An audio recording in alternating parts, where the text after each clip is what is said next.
Fala, pessoal do Conversas Sustentáveis, como é que vocês estão?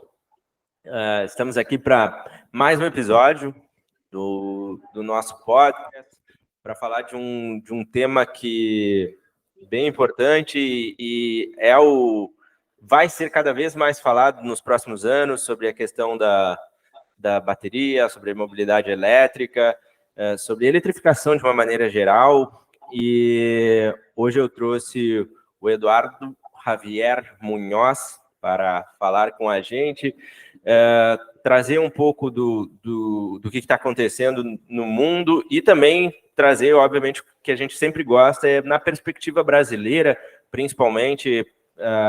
Às vezes a gente acaba indo muito longe, mas o foco é a gente falar aqui do nosso país, das oportunidades que a gente possa ter. E antes de dar a voz para o Eduardo, eu quero agradecer o nosso patrocinador da Trechim, uma empresa que é especializada em gestão de resíduos e logística reversa, que atua aí com grandes corporações como Red Bull, Alpargatas, iFood, L'Occitane, Nestlé, Nike e diversas outras empresas no país que estão focando no impacto social e na rastreabilidade e na gestão unificada.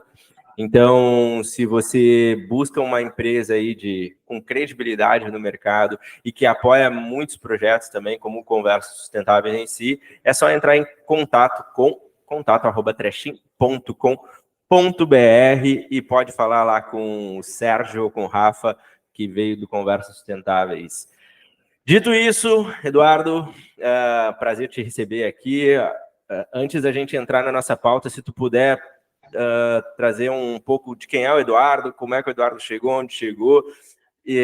O nosso público sempre gosta de saber com quem que a gente está falando, né, com a pessoa física em si. E bora lá, o microfone é teu. Bom dia, obrigado pelo convite e por abrir espaço para conversar de temas relevantes, né? Estamos num momento de transição de um mundo que foi para o mundo que a gente quer, e como toda transição e como toda evolução tem muita informação boa e muita informação ruim também, e para o pessoal em geral é muito difícil poder discernir, né? Separar o joio do trigo é muito complicado. Eu sou uma pessoa simples, que sempre lutou por coisas que achou justas ou melhores, inovador por natureza, e que sempre teve cuidado com o tema ambiental, né? Comecei com produtos orgânicos nos 90, há muito tempo. Passei mais de 10 anos na Amazônia, né, como primeiro consultor na área de extrativismo no madeireiro, depois e durante como responsável de um programa de sustentabilidade florestal para madeireiros, justamente explicando aos madeireiros que a floresta em pé valia mais dinheiro que a floresta no chão, desde que eles retirassem só as árvores em ponto de corte. E depois passei os últimos 13 anos em relação à descarbonização urbana, que eu entendi na época que era nossa única forma de salvar a floresta amazônica, era mudar a cabeça das cidades, né? Que as cidades entendessem que precisavam se integrar à natureza e não destruir a natureza para continuar uma forma de vida. Isso tem sido minha vida, né? Desde a formação profissional, passando pelos produtos orgânicos, cuidando da saúde das pessoas, e 10 anos de Amazônia, mas outros tantos anos de descarbonização urbana na Califórnia, que tem sido uma experiência maravilhosa, porque, ao meu entender, é o melhor estado do mundo em cabeça, né? Em como o sistema consegue gerar o tempo inteiro como o mundo será. Então, foi realmente transformador para mim. Hoje estou há 3 anos no Brasil, com o objetivo da instalação da primeira fábrica de baterias de lítio da América Latina. Maravilha, obrigado por explanar um pouco, né? A gente poder permitir a gente conhecer um pouco mais do Eduardo. Tchê, vamos falar um pouco, então, né, da questão das baterias. Acho que tem muitos pontos que geram dúvidas. Tu acaba fomentando bastante informação valiosa e rica sobre isso no teu LinkedIn, até mesmo ali no grupo do Conversas Sustentáveis. E, primeiro, muita gente fala assim, mas baterias vale a pena só se é carregado de fonte renovável. Baterias, elas, para tu gerar, elas têm um problema de poluição, mineração, uma série de coisas. Depois, o que faz com as baterias? Então, acho que essa crença das pessoas de olharem para a bateria como isso não vai ser a solução, não vai salvar. Eu gostaria que tu trouxesse, né, a tua visão e principalmente a tua experiência já nesse mercado para dar uma luz para quem está aqui. A gente sempre costuma dizer que a gente não vai com o viés de influenciar, apenas trazer dados, e aí as pessoas fazem o que quiserem com essas informações que a gente traz aqui no Conversas. Um pouco, a gente vive, né, aqui no Brasil, uma espécie de revival do que a gente já viveu lá atrás, né, na Califórnia. É engraçado que todas as pessoas que fazem esse tipo de exclamação, esse tipo de fala, elas continuam queimando combustível fóssil no nosso nariz e matando pessoas, né, alegremente. Ou seja, a bateria é ruim porque não é tão limpa, deixa eu continuar sendo sujo, seria a conclusão. Para que eu vou estar semi-limpo se fosse continuar sendo, né, seria a conclusão dessa fala, né, o que está por trás. Depois, para piorar a situação, essas falas são todas falsas, né? São falácias, né? Primeiro e principal, temos que entender que a atividade humana tem impacto. Não existe atividade humana sem impacto ambiental. Não há. Inclusive, não há atividade animal sem impacto ambiental, não há atividade vegetal sem impacto ambiental. Então, se a gente não entender isso, vai ser difícil, né? Para eu mudar, eu só vou mudar o sujo que eu sou, se você me mostrar uma coisa extrema, limpa totalmente, que não tenha uma pulga, né, nada desse sujeira, não vai acontecer e também não é a forma. Então, nós temos que começar a entender questões desde a mitigação até a eliminação, né? Vai ser uma transição, vai ser um caminho e demais.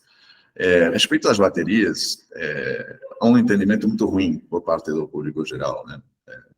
De que se fala quando se fala de baterias e o que se fala quando se fala de veículos elétricos. Primeiro e principal, temos que entender que as emissões, elas têm importância do local de geração. Então, eu não tenho o mesmo impacto do motor que está queimando combustível no meio do campo que um motor que está gerando, que um motor que está queimando combustível em uma praça central, uma cidade com milhões de pessoas. Não é a mesma coisa. Então, por isso que eu sou muito contrário a essa conta de CO2. Né? É simplesmente um balanço de créditos e débitos de CO2. Eu queimo aqui no nariz de todo mundo e compenso com um pedaço de floresta amazônica que alguém fez um projeto de crédito de carbono e está me dando uma indulgência para lavar minha alma. Eu acho aquilo o fim da picada. Aquilo um desastre. Né? Horrível. Por isso que minha paixão, ou a paixão nossa como grupo, na Brava Motor Company, tem sido justamente descarbonização urbana. Nós precisamos descarbonizar cidades. A gente não pode lavar a alma, continuando na cidade, porque tem lá, longe daqui, alguém que está compensando as minhas emissões aqui. Não existe tal compensação. Porque aquilo que está sequestrando o carbono lá, ou já estava, ou foi plantado e devia sequestrar, mas não devia compensar o que estou gerando aqui. Basicamente, esse seria filosoficamente. Respeito da bateria em si mesma, não há Na nossa empresa, a gente tem uma máxima que eu sempre falo há muitos anos, inclusive nas minhas falas internacionalmente, sem baterias não há paraíso. O mundo verde que a gente quer não existe sem baterias. Se a gente não puder guardar a energia quando está sobrando, ou quando está sendo gerada, para ser utilizada quando está faltando, ou quando não tem possibilidade de geração, nós não vamos conseguir chegar aonde a gente quer chegar. Então, as fontes renováveis de energia são intermitentes ou distantes. Então, a hidrelétrica ela não é intermitente, mas é distante. E nós temos problema de transmissão e de distribuição. Então, nós precisamos resolver esses temas. Esses temas são resolvidos com o quê? Com baterias. Você guardando energia no horário que não é de pico, porque no horário de pico, no momento que a infraestrutura de distribuição e transmissão não consegue atender a demanda, em vez de a gente ligar um gerador queimando combustível, a gente tem acesso à energia que a gente guardou quando estava sobrando. Então, a bateria ela é central ao futuro da energia, do setor energético. A bateria ela é central ao futuro do desenvolvimento urbano. Né? Tem umas questões aí de também pressão mudar a forma que a gente constrói. Né? Os prédios que a gente constrói hoje são extremamente ineficientes, a gente precisa gerar prédios melhores. Mas estou para, antes, eu estou vendo que já está com vontade de falar, só o último aí, a sustentabilidade ambiental das baterias. A conta que o pessoal gosta de fazer, quando digo o pessoal, é o pessoal do outro lado, que não entendo esse outro lado. Né? Inclusive, teve até uma discussão esses dias no LinkedIn, um post do CEO da Great Wall Motors, que estava atizando o presidente da Anfávia, o Márcio Lima Leite, né, que é da Stellantis, e eu entrando no meio dizendo, galera, vamos deixar de brigar, cara, tem muito problema a resolver, vamos colaborar. O problema é maior que todos nós. A demanda para todo mundo, se a gente colaborar e acelerar o processo. A gente precisa parar essa, tu não sei o quê, não sei o quanto, eu vou te colocar imposto para tu não entrar, enquanto eu continuo fazendo outra coisa aqui, que não tem nada a ver com isso que você está fazendo, e o mundo continua lá fora avançando, enquanto a gente se atrasa aqui. Bom, essas coisas são, acho que eu preciso parar, mas é muito importante a gente entender que quando você extrai minério para fazer baterias, você não extrai minério para fazer uma bateria que só tem uma vida no veículo onde ela foi instalada. Então, você vai extrair um minério que vai ser utilizado numa bateria por 10 anos ou mais em um carro, que depois vai ser utilizada para sistema de armazenamento de energia estacionário, que depois vai ser reciclado para fazer uma bateria nova para extrair em outro carro. Então, esse minério, ele não tem uma pegada de carbono que seja aplicada à primeira vida útil da bateria no primeiro carro. É aplicada nos seguintes 120 anos, né? Ou até que a gente descubra uma outra tecnologia que nos permita sair dessa para a próxima. Então, é extremamente...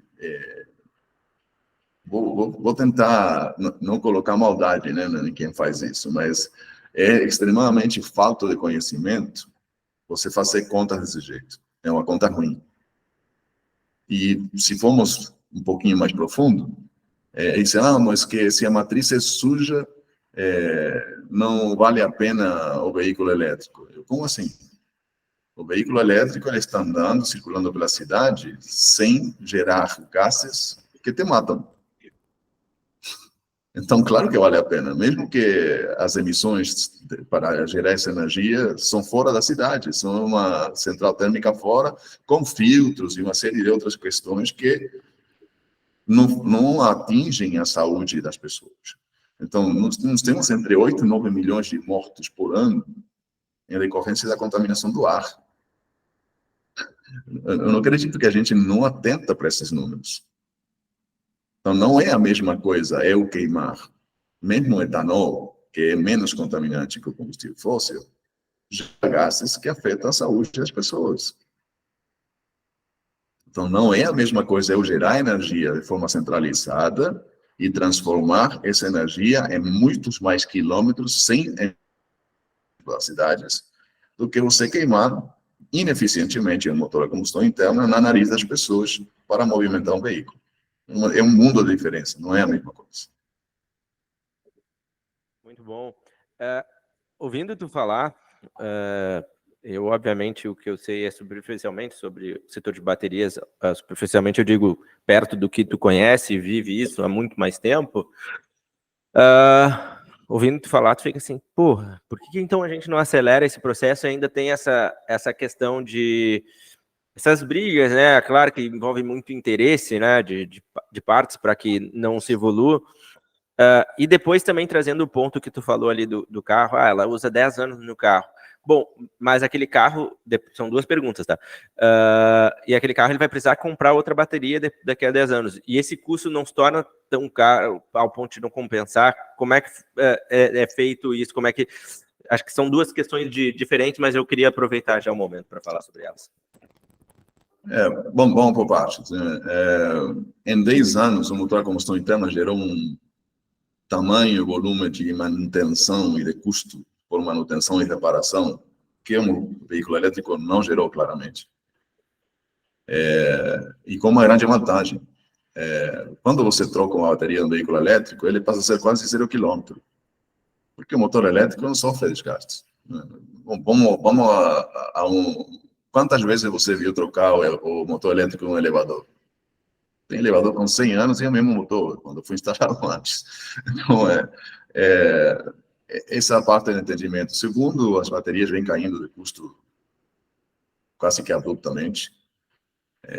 Para quando você precisar trocar sua bateria, vai ser mais uma peça de troca e o veículo é 0 km de novo. E a falar a verdade, na direção que a indústria está indo, quantos veículos de mais de 10 anos tem na rua?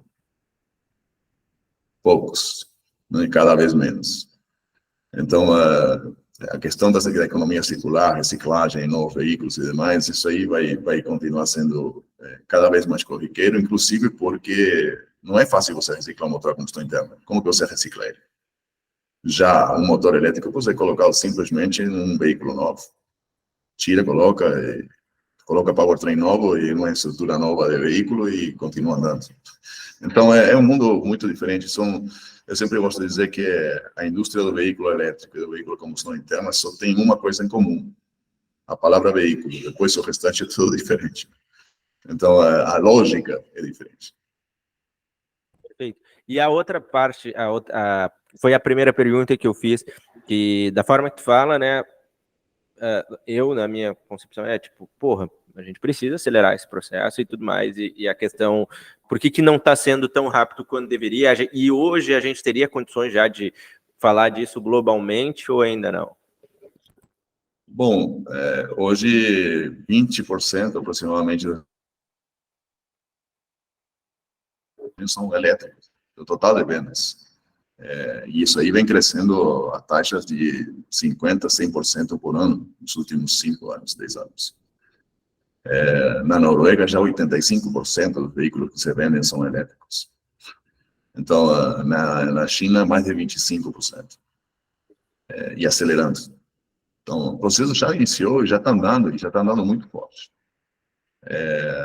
Aqui, nós estamos tendo uma dificuldade, acho que de troca geracional. Tem uma geração de engenharia e de autopeças que é, número um, quer amortizar investimentos passados. Número dois, e não sou eu que falo, tá? Eles que falam nas suas falas mesmo, publicamente. Dizem, peraí, aqui tem investimento que tem que ser amortizado, sabe? Então, para amortizar os investimentos deles, a gente vai atrasar um país. Vou me dispensar de qualquer outro tipo de comentário. Ou você vai escutar fala dizendo, não, mas o veículo elétrico ameaça milhões de empregos. Se a gente não mudar para veículo elétrico, o que vai acontecer é que os outros países que estão acelerando a fundo vão trazer seus veículos elétricos para cá e a gente vai perder 100% dos empregos no setor automotivo, porque não vamos conseguir concorrer. Então, o que está faltando é a meu entender, é um diálogo franco, acabar com o lobby e as picuinhas, e, sobretudo, trazer uma nova geração de engenheiros que venham já com a cabeça da nova indústria. Tem gente que está precisando aposentar, eu só posso dizer isso. Aquele que não está disposto a se adaptar às mudanças que o mundo está tendo, precisa dar um passo, né, ao lado e deixar o que estão vindo de baixo subir. E eu falo isso, falo isso com todo o respeito do mundo. Eu tenho gente de idade avançada nas minhas equipes, só que são gente que o documento de identidade diz que eles têm décadas, né, de expertise, mas a cabeça deles está focada no futuro. Então, eu conheço pessoas com 70 e poucos anos que têm cabeça jovem do lado da gente de 40. Não é uma questão de idade, é isso que eu quero deixar claro. Não é que eu estou mandando todos os velhos se aposentar para deixar os novos, não. Eu estou tentando... Mas a mentalidade. Que aqueles que têm cabeça velha estão dispostos a não mudar o mundinho deles porque é confortável, e em pós desse não mudar porque é confortável, atrasar um país, esses caras precisam dar um passo, né, ao lado e deixar a coisa rolar.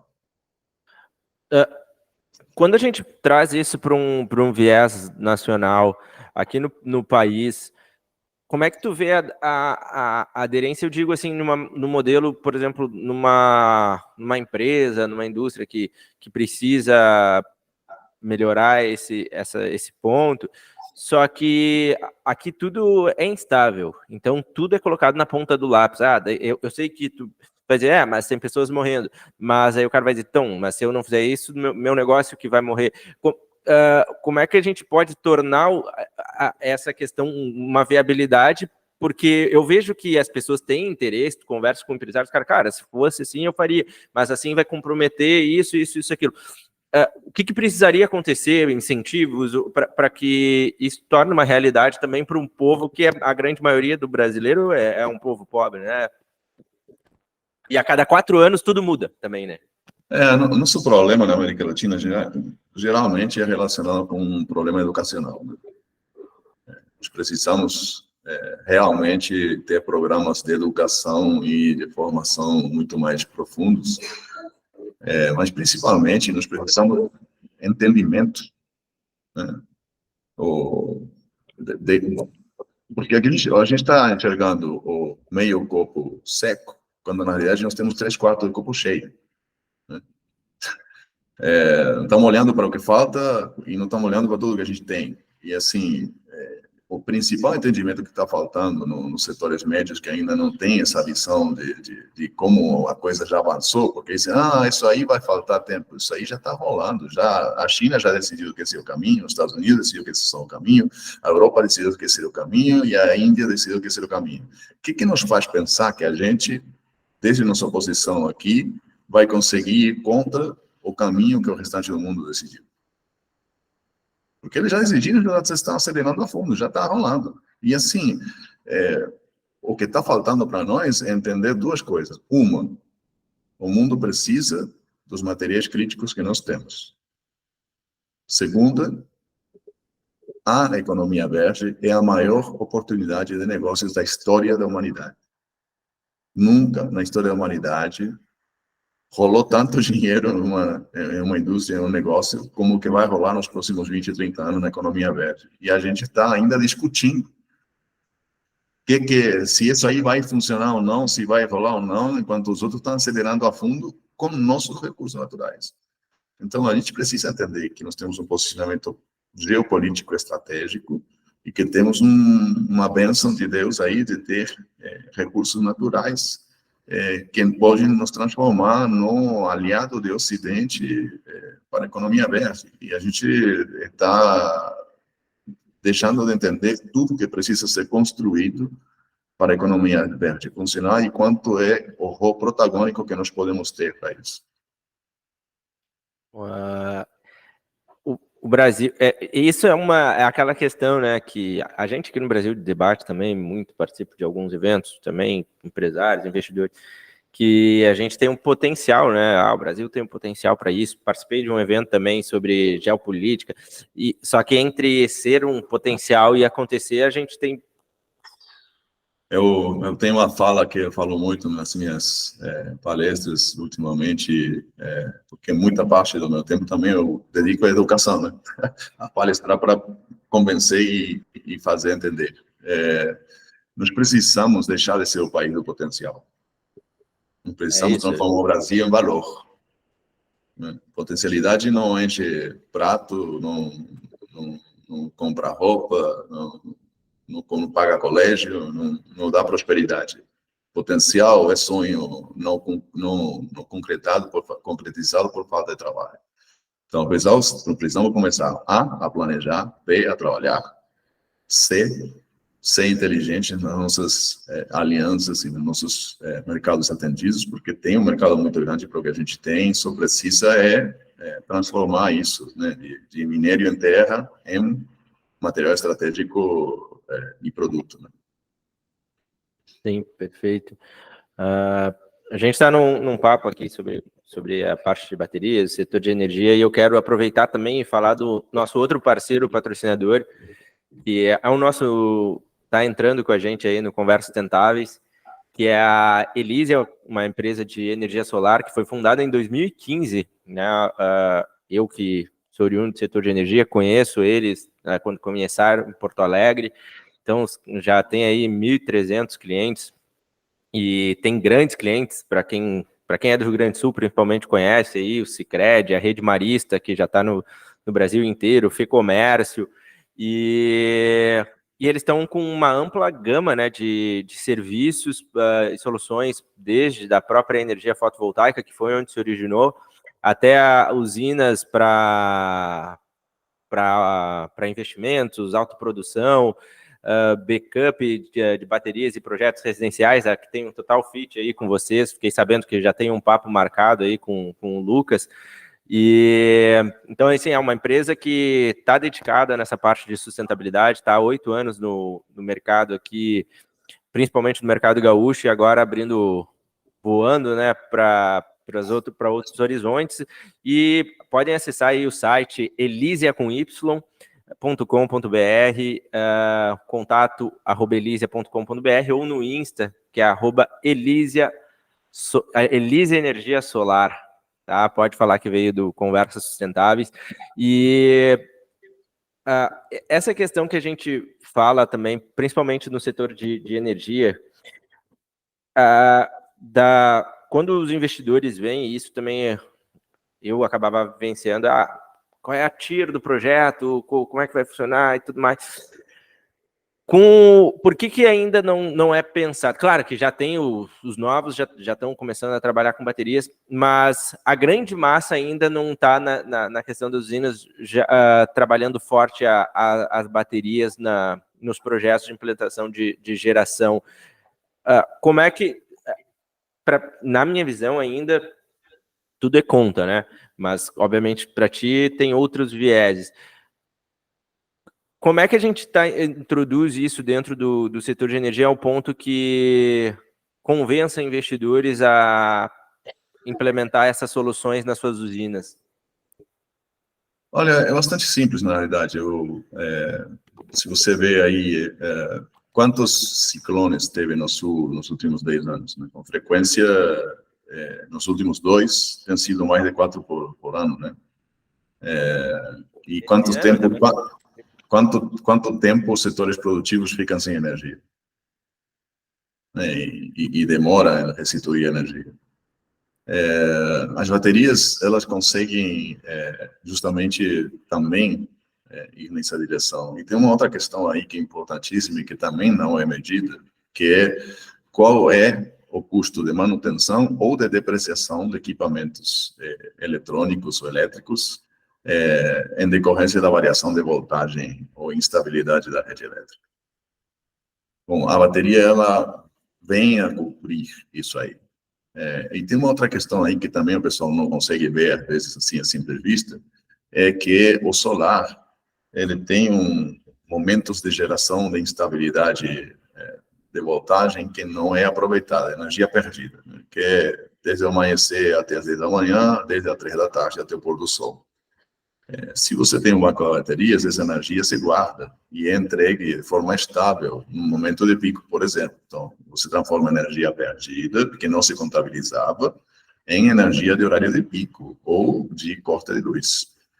Então, eu não tenho dúvidas que hoje as baterias são viáveis, só que são viáveis há pouco tempo. Menos de 1 ano, 2 anos. Antes, elas eram caras ainda, né? Então, e mesmo sendo caras, elas eram viáveis, só que tinha que considerar todos esses ângulos, né, escuros ou cegos que eu estou te comentando agora e que o pessoal tem dificuldade de contabilizar e de colocar na ponta do lápis, né, na hora de fazer as contas, porque tem desconhecimento, inclusive, de qual é realmente o custo disso que eu estou te comentando. Então, só que assim, por exemplo, se você me perguntar, se eu tivesse uma clínica, um hospital, um centro de imagens, um data center, qualquer coisa que tenha equipamentos caros e que realmente sofrem com questões de variação de voltagem ou pico de energia e demais, eu não duvidaria em ter baterias para me sustentar. Perfeito. Eu quero trazer um assunto que eu já sei, eu fiz uma enquete ali, uma enquete não, mas perguntas que eu pedi para o pessoal fazer sobre o setor de bateria, que eu falei que ia gravar, e teve uma que a gente até conversou na call que a gente fez, que é a respeito da preocupação com segurança, né, de alguns casos de incêndios com veículos elétricos, e como é que tu vê essa questão das críticas em relação à segurança e à sustentabilidade das baterias de íon e lítio? Na realidade, é muito simples, né? Primeiro, produtos ruins existem em todas as indústrias, né? Então, eu recomendo você cuidar do que você compra, procedência e qualidade. Segundo, tem muito mais carro a combustão interna incendiado do que veículo elétrico, isso não tenho dúvida. E é uma questão de números. Quanto você tem de energia em 1 quilo de combustível, quanto você tem energia de 1 quilo de bateria. Aí você começa a entender o risco. Sem mencionar que o combustível ele é muito mais inflamável do que a bateria. Obviamente, quando a bateria pega fogo, você vê que demora em se consumir, porque tem um eletrólito líquido lá que é o combustível. Então, vai demorar em se consumir. Agora, comparado com um veículo a combustão interna, nem se compara. Primeiro, a bateria não explode, né? A bateria pega fogo, mas não explode. Combustíveis, eles explodem, então tem concentração de fogo afetando eles em alta escala. A bateria é extremamente segura, um bom produto, né? Obviamente que... Como qualquer mercado, né? Como toda indústria nova também, tem sua evolução, seu aprendizado, né? E nós passamos por uma tecnologia, a gente vinha do lítio ferrofosfato, que é uma tecnologia muito segura, né, muito estável. Passamos para a NMC, que multiplicou, né, a densidade energética, mas que tinha essa característica de combinação complicada, que é alta temperatura com eletrólito líquido que faz fogo, né? Então, obviamente, e foi bem concentrado em uma empresa estritamente, que teve um recall aí da General Motors, o maior da indústria, custou mais de $1 bilhão isso aí. Imagina as recomendações que eles começaram a fazer. Não estacione seu carro dentro da sua garagem. Não estacione o carro a menos de 10 metros de outro carro. Imagina isso, imagina a loucura. Recolhe os carros de uma vez, pô, não fala mais nada, né? Mas foi um carro, né? Um modelo, combinações erradas de tecnologias, né? Tem uma bateria que não estava bem resolvida do ponto de vista de temperatura e eletrólito, com um battery pack, battery management system que também não estava bom. Então, geralmente não tem uma causa só para um problema, sempre tem um grupo de causas combinadas que fazem com que o problema seja visível. Perfeito.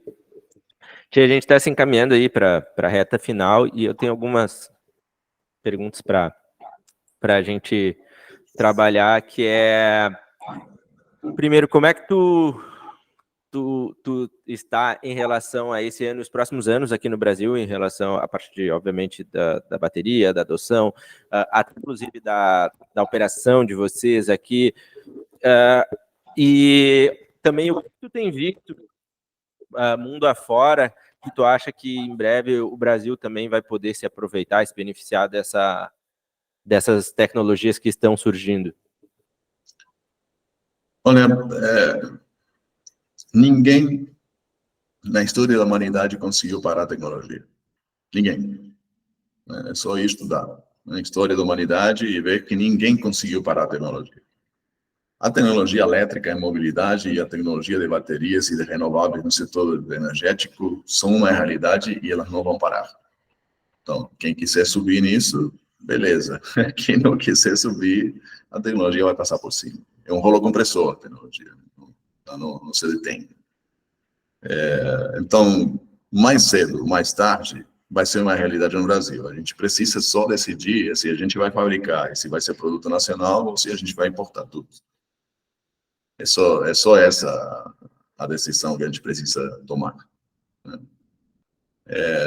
Da nossa parte, entendemos que o Brasil tem um posicionamento geopolítico estratégico por mercado, por acesso a materiais e por indústria existente de liderar uma região que é uma região importante do mundo, que é a América Latina e o Caribe. Então, nós estamos, obviamente que justamente agora, 21 e 22 de fevereiro, eu vou palestrar no Ministério da Minas e Energia, né, sobre dificuldade do investimento estrangeiro na produção de baterias. Então, não é fácil, porque você tem os lobbies contrários, tem os caras que decidem colocar pau na roda para a coisa não avançar, para eles não mudar esse mundinho. Mas se não formos nós, vai ser mais alguém. Não tem retorno no sentido de avanço das baterias. Pode ser que a gente não consiga ter uma fábrica local de baterias. Isso é uma possibilidade. Eu acho que não, porque eventualmente um mercado tão grande vai precisar de uma fábrica de baterias. E nós estamos convencidos de que a gente consegue. Hoje saiu um reporte internacional contemplando as empresas que vão mudar o mundo futuro na nossa indústria e fomos mencionados lá. Né? Então, isso aí é reconhecimento para nós. É um trabalho muito forte, muito grande, que nós vimos fazendo há 13 anos. Falamos de baterias, falamos de... Um pouco da empresa, acho que não falamos. A Bravo Motor Company é uma empresa californiana, estamos desde 2012, eu comecei em 2011, tinha uma etapa anterior da empresa na Argentina, mas que fracassou, como tudo na Argentina. Como empresa americana, apoiada pelo Departamento de Comércio em Washington, D.C., depois pelo governo da Califórnia, depois incubado pela Universidade da Califórnia, né? A gente se considera californiano mais do que americano como empresa. E há 3 anos somos uma empresa brasileira, subsidiária da empresa americana, mas com raízes brasileiras. E que é a primeira Gigafactory e a única Gigafactory anunciada para a América Latina e o Caribe. Temos sido honrados com menções por parte das Nações Unidas como projeto estruturante e transformador da região. Agora surgiu esse artigo de hoje. Temos empresas importantíssimas com a gente, como a Hoggle Automation, SMC, ABB. Acabamos de fechar uma parceria regional com a EVE, que é um dos maiores fabricantes de baterias do mundo, né, a chinesa. Adotamos essa postura brasileira, ser amigo de todo mundo, né? Como empresa brasileira, a gente tem algum relacionamento com a casa matriz e com a nossa pátria mãe, mas também temos um relacionamento ótimo com a China. Ninguém consegue evoluir na nossa indústria sem relações boas com a China. Quem acha que pode, erra. Está errado. De A ao Z. Simplesmente porque a China leva mais de 20 anos de investimento nessa direção. Então, quando nós aqui estamos pensando se vai acontecer, se vai ser bom, os chineses estão há 20 anos voando, né? De investimento e de evolução. Essa chegada da BYD em cima da Tesla, a própria existência da Tesla nos mostra que nós precisamos ter uma política como país de apoio a empresas do setor, porque essas empresas que eu acabei de mencionar foram altamente subsidiadas e apoiadas pelos seus governos, elas são o que são por apoio dos seus governos. Então, se nós achamos que só precisamos deixar a atividade privada rolar, há um acomodamento pela proteção de ingresso de produtos estrangeiros, e a evolução não acontece enquanto lá fora os caras estão evoluindo doidadamente e, naturalmente, um motor que tem 95% de eficiência vai se sobrepor e avançar e conquistar os espaços de uma tecnologia que tem 23% de eficiência. Não tem muito mais para explicar. Se a gente não conseguir entender isso, realmente está complicado para nós. Perfeito. Tia, quero te agradecer aí pelo tempo disponibilizado. Sei que a agenda é bastante corrida. E também agradecer quem ficou até o final aqui com a gente, escutando.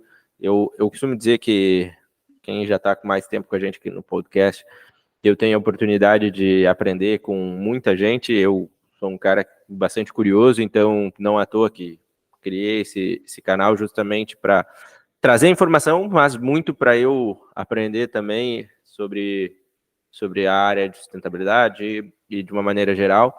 E quem quiser falar mais, conhecer mais do Conversas Sustentáveis, a gente tem uma EdTech bem legal de microlearning, é uma educação continuada. A gente entende que justamente isso precisamos falar mais e ter mais conhecimento técnico sobre essas questões de sustentabilidade.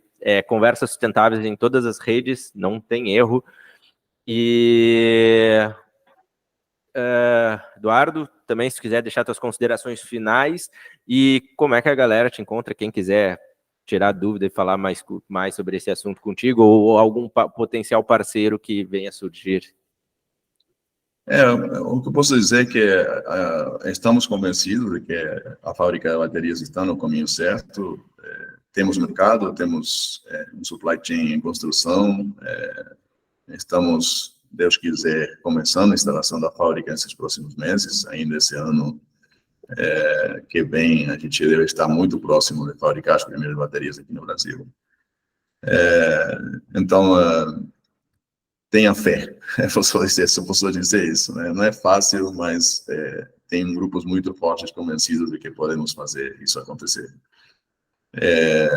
E para deixar mais claro isso, minha Rockwell Automation foi a empresa que colocou a Gigafactory de Nevada da Tesla para funcionar.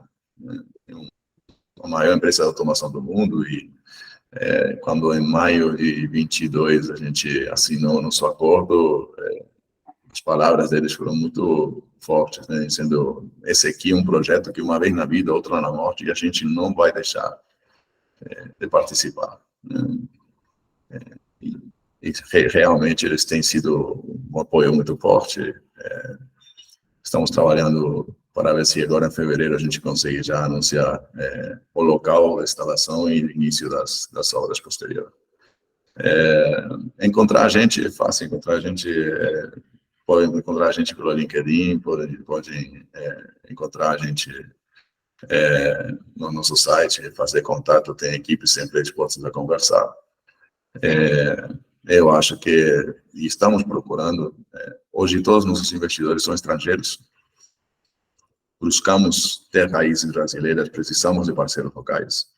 Então, se você acha que nós temos uma indústria que é ou um bom negócio ou afeta a sua e quer participar, entre em contato que vamos fazer um espaço para você e deixar você ser parte da família que a gente considera a Ural Motor Company, para fazer do Brasil o que tem potencial de ser, mas transformar isso em valor efetivo. Maravilha, pessoal. Vamos falando, semana que vem tem mais podcast. Forte abraço. Valeu, Eduardo. Um abraço.